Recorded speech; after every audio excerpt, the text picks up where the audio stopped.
the green hydrogen is something like 23 times the cost of US gas. Sorry, US gas is about 23 times. This is extraordinary. If they go for that whole 6, then that will be adding a whopping 125 to 216 pounds a year to our domestic bills, and industrial gas costs would probably almost double from where they are. So, I mean, is there any future for hydrogen as a source in the power system? Hello and welcome to Free the Power, the new IEA series exploring market-based solutions to the UK's energy challenges with leading thinkers in the field. I'm Andy Mayer, Energy Analyst at the IEA, and today we're interviewing David Turver, Independent Energy Analyst and Author of the Eigen Values SubStack. It's a repository of wisdom that I've been reading since at least 2023, and where lately and most recently David has been writing about green hydrogen. So David, what is green hydrogen and why does the government want us to want it? Oh, that's interesting.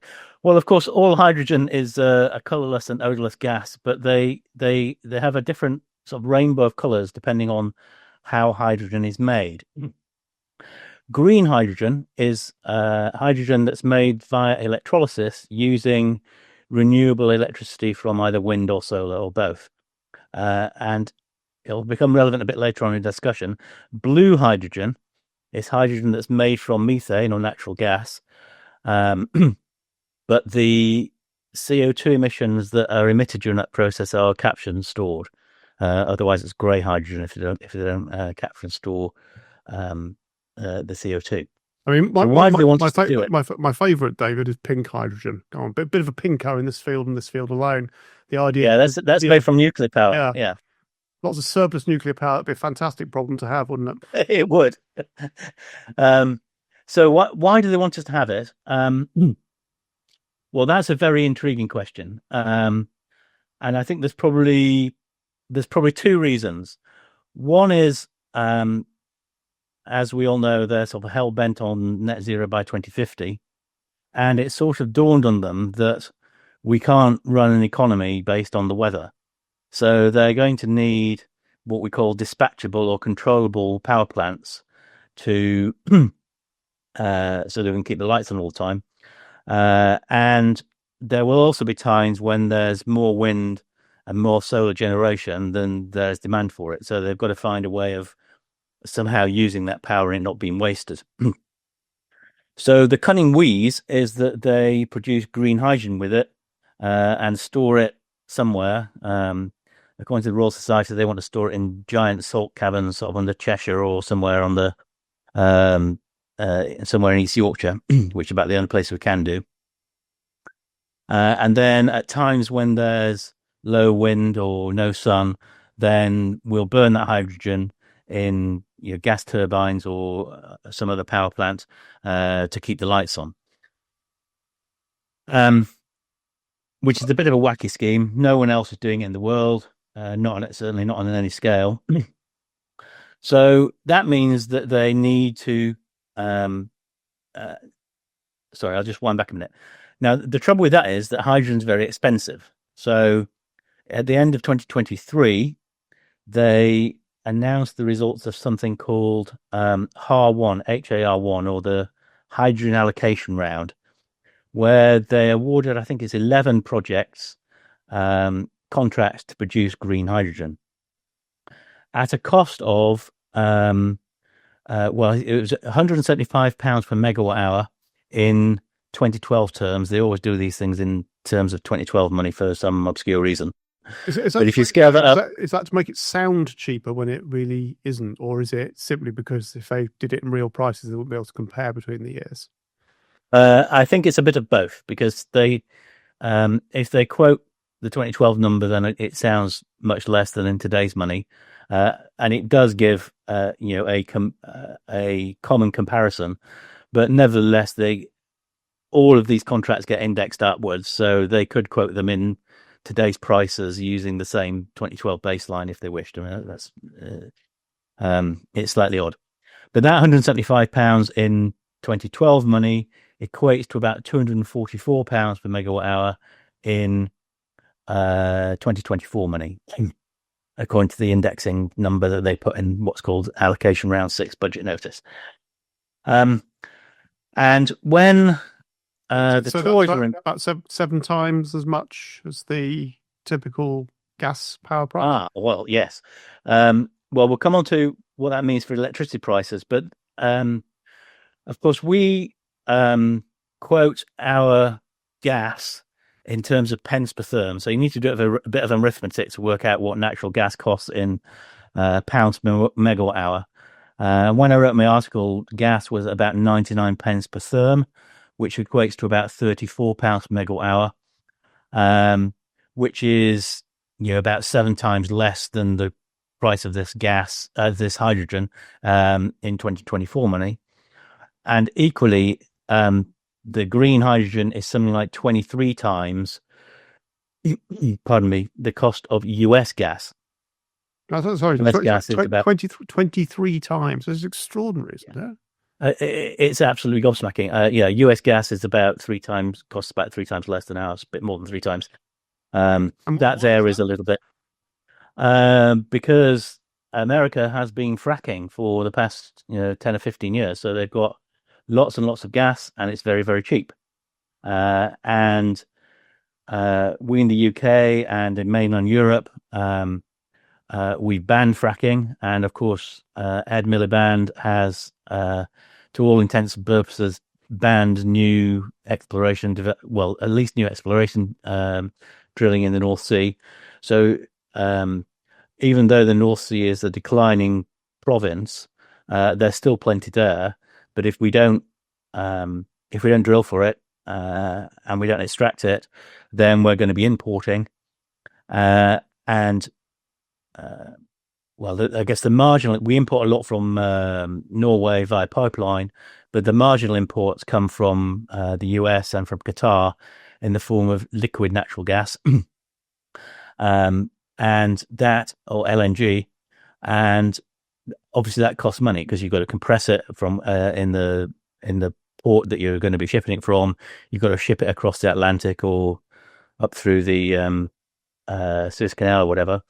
But doesn't Ed's plan to make everything renewable, which they seem to think is basically free, solve all that? I'm going to get lots of lovely free renewable power and then free basically hydrogen off the back of that. Well, of course, the wind is free and the sun is free, but the solar panels aren't free and wind turbines aren't free, and the concrete that you put them in isn't free, or the frames that you put them in aren't free, and that means that the full cost of renewable energy is actually very high indeed, and in fact, most of the time, it's more expensive than the electricity produced from natural gas, even though we tax the natural gas in the form of the emissions trading scheme.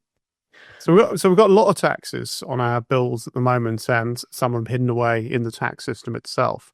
So what's the scheme that the government's going to use to make us pay for this new hydrogen projects? Well, they've got a wacky scheme here, which they're going to call the gas shipper obligation.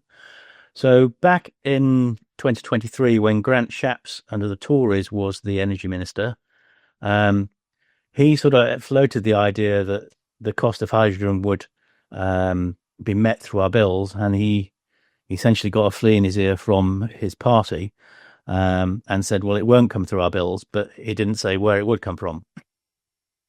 And now Red Ed's in power. He's come up with this idea of what they call the gas shipper obligation, which is essentially a tax or a levy on people who move natural gas around, and they'll be charged a levy, which of course increases their costs, and they're going to pass those costs on to anyone who uses that gas. So this is a hidden charge buried in our bills, passed on to consumers, adding eventually, I assume, to industrial and household bills. Yep. And who wants this? Who's pulling the strings behind the scenes on this? Well, we'll come on to that in a moment. It's worthwhile talking a little bit about what the scale of the charge on our bills will be. So HAR1 or HAR1, that was for a small amount of hydrogen, 125 megawatts of capacity. And the government, in its consultation, reckons that will add between £2.60 and £4.50 to domestic gas bills, and about 2% to industrial gas bills. However, that's only the tip of the iceberg, because they're in the middle of deciding HAR2, which is 7 times larger, 875 megawatts. So if they do all of it, we'll have a gigawatt of green hydrogen production, and that'll add between £21 and £36 to our bills, and 16% to industrial gas users. Bearing in mind our gas is already, at least 3 times more expensive than the US. And the hydrogen strategy that they announced at the end of 2023 calls for 10 gigawatts of hydrogen capacity, of which 6 would be green hydrogen.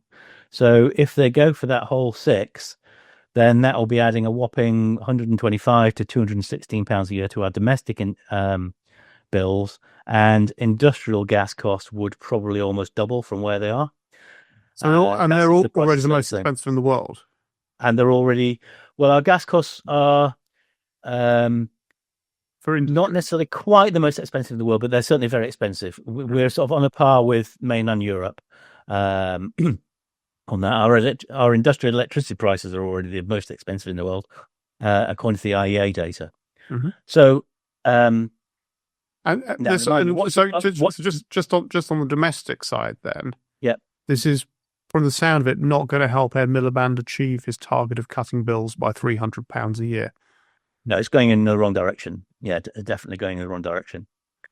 And then you ask, who's pulling the strings behind this? Well, there's a significant green lobby that have, cottoned onto the fact that our electricity price is very high.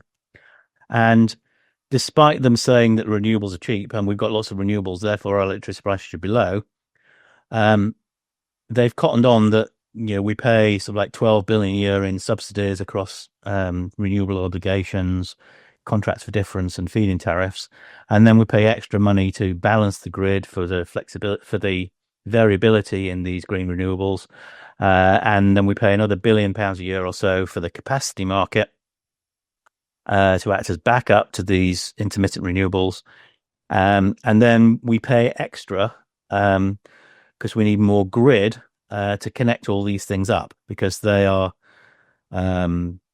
they take up a lot of space. They tend to be very remote and that's miles away. That's the macro picture. But who specifically wants hydrogen? Who's doing the schemes? There's a number of companies that are doing the schemes. I was going to come on to why they're putting it onto the bill. So because our electricity is expensive, there's now sort of like a wacky idea to say, well, we've pushed the electricity prices up with all these green renewables, so let's move the cost of this electricity onto the gas bill, so that we can change the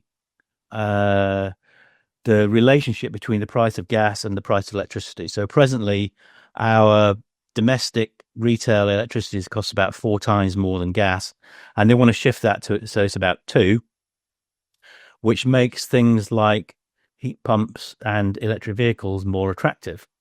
So, of course, if they add extra costs onto the gas through this hydrogen levy, that helps with that. And the people behind that are the Climate Change Committee. They certainly said that in their latest carbon budget, the 7th carbon budget that they published in February. And there's a number of other lobby groups who have started getting very vocal just recently, saying that we've got to move the cost of all these allegedly cheap renewables onto gas, which is quite remarkable when you think about it, because they've been telling us that these renewables have been cheap for the past decade, and now they've realised that in fact they're not cheap, so they want to put the costs onto gas instead. So it's a con. It's a con. Yeah. So, is there any future for hydrogen as a source in the power system? Well, I don't think so. And that takes us perhaps onto the other announcement that they made earlier this week, where they've started talking about power from hydrogen. And I call their plans a crime against thermodynamics.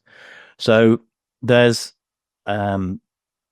several things in there. We'll skip over the greenhouse gas removals for a time, but they've realised that if they're going to hit these 2030 targets, it's all very well producing the hydrogen, but then you need to have a power plant to burn it. And as far as I'm aware, there's no plans to do that. So they've launched a sort of like consultation seeking views for innovative hydrogen to power projects to accelerate deployment readiness, whatever that means.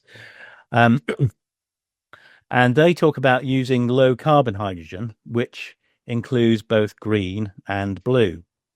So if they use green hydrogen at the price that we talked about earlier, £244 per megawatt hour, we can expect a power plant using that to be roughly 50% efficient, which will mean electricity coming from that power plant will be of the order of £500 per megawatt hour, which is at least 6 times more than today's spot price or day ahead price, which is obviously, if they start using that, our bills will go up massively. The other way they could do that is to use blue hydrogen, which we discussed earlier, which is made from natural gas. And of course, that has there's an efficiency loss in making the hydrogen from the methane. I think top end, you could expect it to be about 66 or 67% efficient, which means that any electricity from the hydrogen would be at least 50% more expensive than if you made it from the gas in the first place. And that's where the crime against thermodynamics comes in, because you take the gas, which you could burn to produce electricity, but instead you convert it into hydrogen and then burn the hydrogen to produce electricity, and you lose that big efficiency. You have a big efficiency loss in that process, which is the crime against thermodynamics, which is absolutely bonkers. So didn't the oil companies used to be quite keen on this stuff as a potential alternative to what they were doing? Yes, and I think almost all of them, certainly BP and Shell, are backtracking, and there's quite a record of green hydrogen projects being launched with great fanfare and then being quietly dropped. So I did mention a couple in the article. Which people can look up afterwards, and I hope. Yeah, people can look up. People can look afterwards. But those several projects across the world have been dropped very recently because of cost, and it's also not really proven at scale that you can effectively run an electrolyzer intermittently. Mm-hmm. I mean, they certainly work much better if they're run continuously. But if you try and switch it off and switch it on again when there's availability of wind or sun, I strongly suspect that they will have certainly efficiency problems, and they may well have other problems if they keep trying to switch it on and switch it off again. I don't think it'll work very well. So just in a nutshell, then, it doesn't necessarily work. It's going to massively increase the cost on bills. It will involve the government handing out money to companies who may abandon those projects and that money being wasted. If you had to sense what was going to happen next, do you think this is going to go anywhere, or we're going to waste a lot of money finding out first? I suspect the latter. It's interesting, though, that of the 11 projects that they awarded contracts in at the end of 2023, I think I'm right in saying only 4 of them have actually got contracts through the low carbon contract company. So 15 months is quite a long time to sort of finalize a contract after doing the initial deal. So some of those people might be getting cold feet.